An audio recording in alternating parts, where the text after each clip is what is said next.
Every year we see Europe's elite compete to reign as champions on the continent.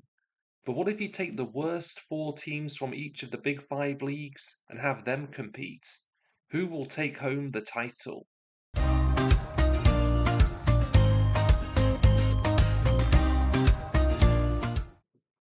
And we have our new league assembled.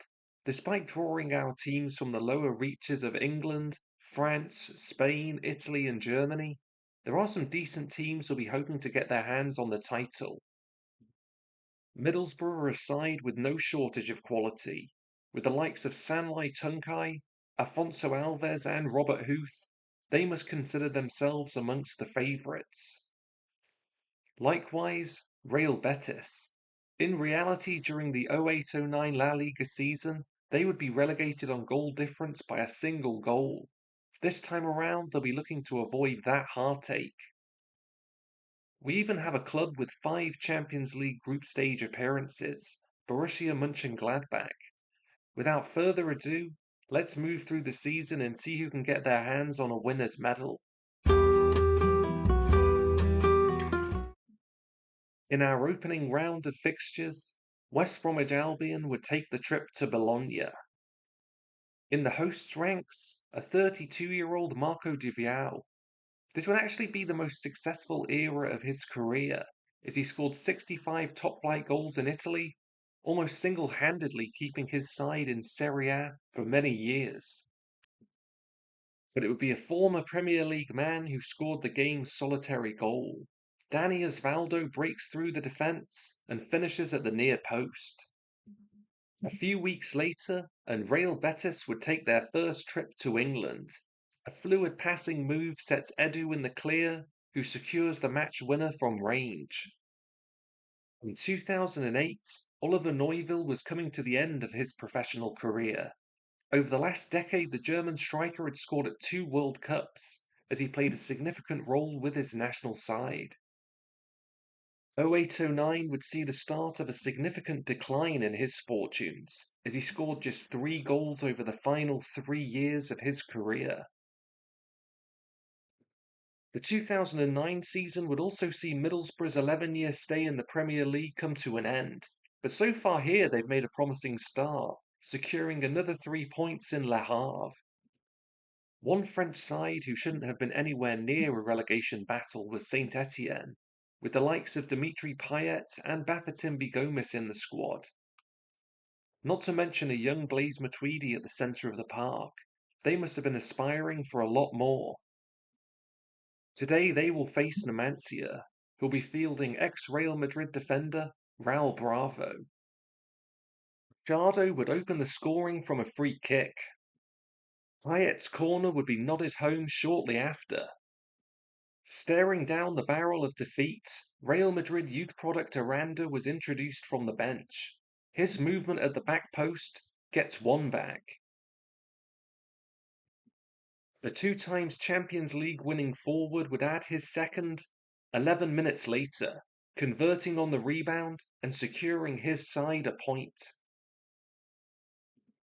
At the midway stage of the season, it's Real Betis who have an early advantage, 9 points clear of Newcastle.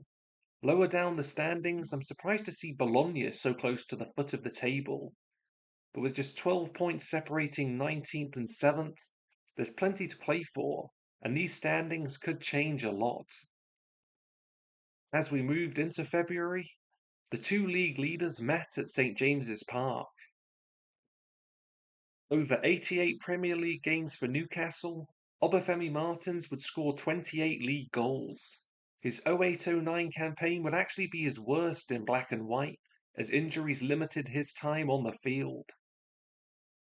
Despite some early dominance by the visitors, it would be another Nigerian, Shola Amiobi's 2 goals, which secured a 3-0 win.